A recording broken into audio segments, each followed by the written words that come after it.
My name is Brian, and I'm here to present about a study for my PhD project where I applied a multi-method systems analysis to effective workplace factors in near misses in the Australian lead outdoor activity domain. Great. Everyone here will probably be familiar with the difference or the distinction that's made between the old view and the new view of safety. And so in the new view, which we've all read in Safety 2 and Safety Differently in Resilience Engineering, tells us that in order to continue to improve our safety outcomes, we have to understand the normal work context and how predictable and necessary performance variability leads to both successes and failures.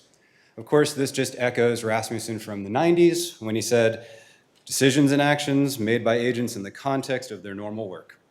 While this approach sounds really reasonable, there is actually no accepted method by which to evaluate the complexity around these normal or effective workplace factors, which can actually solve this corner. So there's this kind of magic black box that nobody really knows what happens. So far, it's really nice to say, everybody does great stuff, and then magically one of these two things occurs. So ergonomics is actually uniquely placed to answer these sorts of black box questions, as it is increasingly applied to complex and even global issues. These all require that we have methodological approaches that can match the scale of these issues that we're trying to solve. Systems ergonomics are, of course, those that apply approaches that can take the system as itself as a unit of analysis. Often, one of the ways that that's done is by using a toolkit approach. So I think you've seen both of these photos already today. So a common example of taking a toolkit approach would be the way CWA or cognitive work analysis is usually applied. And so it's there on your left. And so there's a work domain analysis and a contextual task analysis all the way down to worker competencies. And you kind of pick and choose out of the toolbox what's going to get you what you need to know to answer your question. This is actually a little bit different than what we're doing, which is more of a many models approach, which I think Paul's hinted on and we'll talk more about. And that is where you see on the right side of your screen, where this is actually methods are layered on top of each other. And so the context and results from one level of analysis inform and influence the context of the next level of analysis, and so on and so forth. I assume everyone here knows what Axiomap, STAMP, and EAST all is, but we'll do a little bit about Axiomap here in a moment anyway. So, in the current study, two systems analysis methods were applied not as a toolkit, but rather as an integrated multi-method approach, more consistent with the many model approach. So the first layer is an extension application of Axiomap that we call protection maps, which is used to map out the network of effective workplace factors identified in near misses. And then the second layer is the application of network analysis. So just as a review, Axiomap is the accident analysis method, which represents contributory factors and relationships throughout the levels of the socio-technical system, which contribute to an accident trajectory. So the levels of an Axiomap are based on Rasmussen's risk management framework. And so there might be impacts from the government or regulatory level down to the frontline worker environment. So in an accident, you take a single Axiomap. These are in the full method then aggregated to give you the description of the system within which a hazard type occurs, as well as the actors and information flows that occur within that hazard type. One of the issues with Axiomap is that it doesn't really have a way to weight the influence of any factors on that accident. We don't know which ones are the most important, other than kind of the volume once you aggregate data. So network analysis takes the view of a system as a collection of nodes and links between nodes, which are called edges, or in Axiomap terms, factors and relationships, and then provides all sorts of metrics as to the influence of a node or information about the network on its own. And so there's a ton of options that you can pick if you're into network analysis. There's 4 that were deemed most relevant to this study. The first is in degree, which is a type of centrality where it tracks the number of influences on a factor, so it's how many things trigger or influence me. Out degree centrality, which is essentially the opposite of that, how many factors do I trigger or influence. Betweenness centrality, which is what is the rating of your capacity to create the shortest bridge between any two other people. So in this room, we all maybe know each other or don't. There'll be 1 or 2 people that are the key bridges that know the most people, that if you wanted to network with them at drinks, they would be your top choice, right? And then there's sociometric status, which is just kind of an overall influence on the network. You can see here, this is just one of the many outputs you can get from various softwares. For our data set, management came off as a really key score in betweenness. And so it's really important in the lead outdoor activity domain that the operational management level bridges between frontline workers, company requirements, things like that. So the data source for the analysis was the results of a study into effective work practices in the Australian lead outdoor activity domain. Claire probably already did this or kind of hit on it, but the LOA domain is where backpacking, caving, bicycling, rafting are all facilitated for either a recreational or an educational context. Because of the complex and often remote and dynamic nature of the LOA, it is necessary to apply systems incident analysis methods to prevent tragedies such as the 2008 multi-drownings at Mangatapopo Gorge, or in 2010 where a young man drowned at a school camp, in a center-based school camp.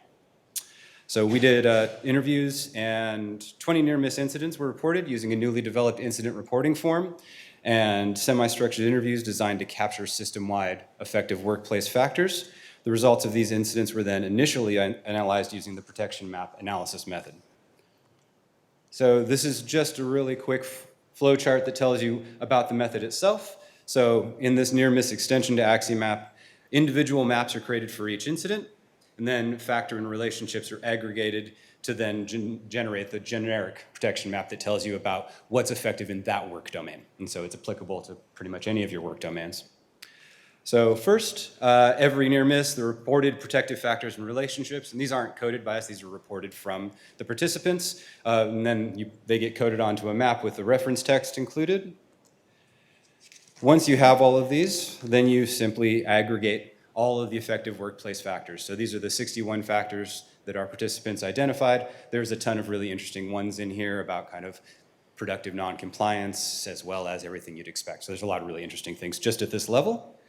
The next thing you do is you take and you map out all of the relationships so we can identify how these factors integrate, influence, and trigger each other. There were 110 in our data set. And again, there's interesting stuff there, but it's pretty hard to read. So once you have all of your factors and relationships, we collate them into categories. In our particular data set, communication, policy and procedure, organizational influences, and individual behavioral influences were identified at multiple layers of the socio-technical system, whereas group or team influences and environmental equipment influences were only found at one level. So there is, again, a ton of really interesting stuff here, provides tons of insights, because again, nobody's even really looking at effective workplace factors, so this is things that people were doing right the whole time. One of the things I think is tremendously interesting that we don't really see a lot in other analysis is how organizational behavioral influences and individual behavioral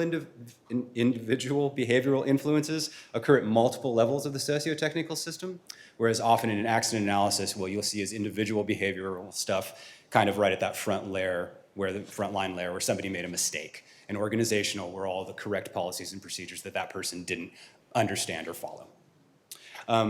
However, since it's just really factor volume, it doesn't give us that really network of influences that we're looking for. So we wanted to then lay on the next layer, which was network analysis. So we applied that to the protective factor and relationship data using the SOCNet V software, and I'm hoping that it's not actually SOCNet 5, because that would be really embarrassing.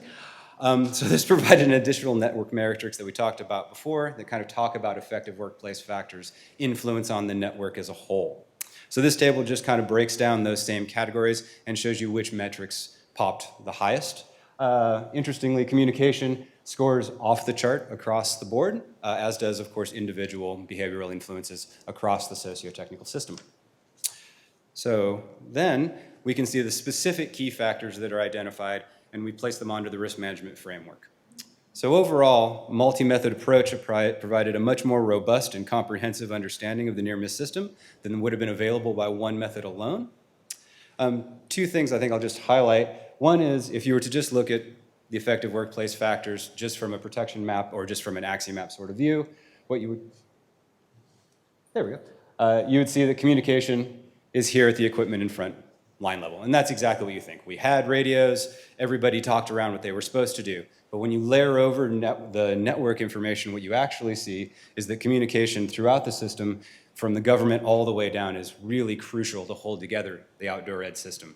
probably because it tends to be a little bit more loosely coupled. There's a lot of ways you can solve problems in the outdoors. The time difference, there's always a delay, and so it doesn't have that kind of tight coupling you might see in a more technical environment.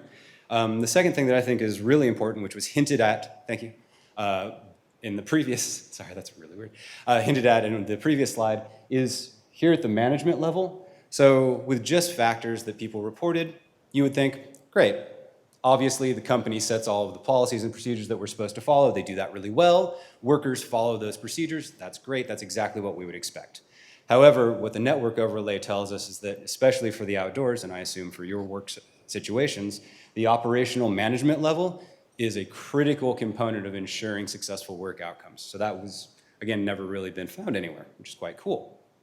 So we've kind of seen how applying multiple systems analysis methods can provide insights that specific methods or individual methods would not be able to. Kind of moving forward, the next thing is you take this method and you apply it to normal work. You can use the same basic data capture that we used for normal work. There's great data on accidents that you already have as long as it's system-wide. And then you can start to begin to build a data set that then you can plug into a computational model. Once you have an empirically driven computational model, now we can start getting into really exciting things. Accident prediction.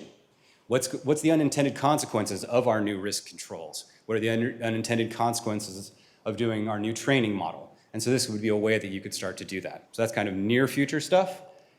So what's way, way out, because we're in the beyond? So you can imagine not just really highly automated systems, but genuinely autonomous systems. If I could use the cognitive work analysis terminology for a second. So we know that we build design systems by increasing layers of constraints.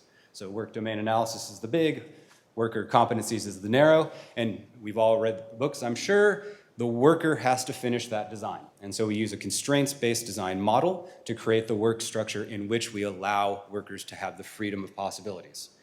This is the sort of technology that we can eventually use for an affordances-based design system, where we can start to say, if you want your sci-fi robotic surgeon, you don't want just one list of things it can't do. It's impossible to do. But if you have a database of effective surgeon work practices, that can suddenly become something that does machine learning and AGI. Does that make? Anyway, so I think that's very cool. I think it just goes on forever like that. So if you want to know more, got a poster session coming up in February at HFE 2020, the Sunshine Coast. Please come through. And as always, thanks to the ARC. Thank you very much. Thank you, Brian. We've got time for a question before we stretch.